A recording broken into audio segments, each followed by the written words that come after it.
kita bahas mekanisme ini ya.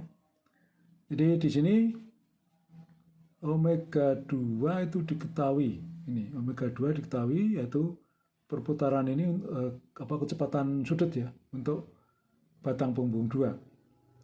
Nah, kalau penggambarannya sudah benar nih dengan dimensi-dimensi yang betul, maka nih O2P2 itu bisa diukur, maka nih kecepatan VP2 itu bisa dihitung.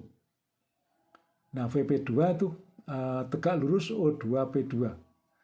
Maka nih, kalau ini adalah kutub, yaitu O2 aksen, maka kita gambarkan garis sejajar atau tegak lurus O2P2. Jadi ini adalah vektor kecepatan VP2, yaitu tegak lurus O2P2. Katakanlah sampai di sini, maka titiknya adalah titik P2 aksen. Nah, kemudian P2 itu terletak di 2, P3 terletak di 3. Kedua titik ini mempunyai kecepatan relatif arahnya searah dengan garis singgung ini, atau batang punggung 3.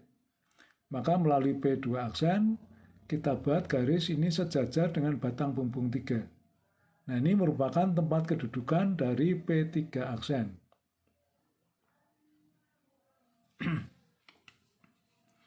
Nah, P3 itu terletak di 3.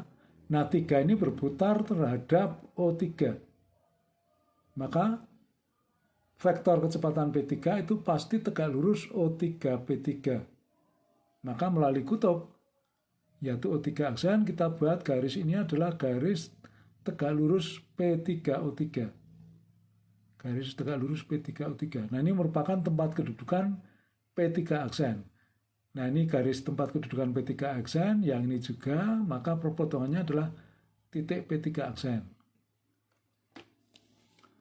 Nah, untuk selanjutnya nih, Q3 itu terletak di batang punggung 3. Jadi Q3 berputar terhadap ini O3. Maka kecepatan Q3 adalah tegak lurus O3 Q3. Maka dari kutub, kita buat garis ini adalah tegak lurus O3 P3 yang merupakan tempat kedudukan Q3 aksen. Nah, selanjutnya untuk menentukan ini titik Q3 aksen, kita pakai perbandingan, yaitu ini P3O3 banding O3 Q3 itu sama dengan P3 aksen O3 aksen banding O3 aksen Q3 aksen. Jadi kepakai perbandingan ini. Sehingga titik Q3 aksen ketemu. Nah, selanjutnya itu Q3 ya, Q3 itu terletak di 3, batang punggung 3. Q4 itu terletak di peluncur 4. Nah, peluncur 4 itu meluncur sepanjang vertikal. Nah, kedua titik ini mempunyai kecepatan relatif yaitu searah dengan ini, batang punggung 3. Maka dari Q3 aksen dibuat garis ini adalah garis sejajar batang punggung 3 merupakan tempat kedudukan Q4 aksen. Nah, Q4 tadi terletak di batang punggung 4 yang meluncur secara vertikal, maka kecepatan Q4 atau sama dengan kecepatan peluncur 4 itu arahnya vertikal. Maka ini dibuat garis vertikal yang merupakan tempat kedudukan Q4 aksen. Maka ini perpotongan ini dan ini adalah titik Q4 aksen.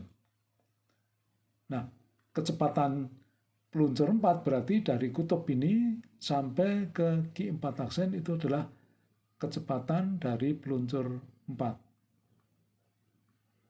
Jadi yang ditanyakan. Ya. Nah, untuk ini omega 3 bisa kita lihat kecepatan relatif antara P3 dan O3. Atau mungkin yang lain bisa P3 dan Q3. Boleh. Nah, misalnya ini P3 dan O3. P3 ini mempunyai kecepatan relatif terhadap O3, itu arahnya adalah ini, sana, ke kanan bawah. Jadi ini adalah kecepatan P3 relatif terhadap O3. Jadi ke kanan bawah, maka titik P3 itu bergerak ke kanan bawah, ya. Sementara O3-nya itu diam, sehingga batang bumbung 3 itu berputar berlawanan jarum jam. Oke, begitu.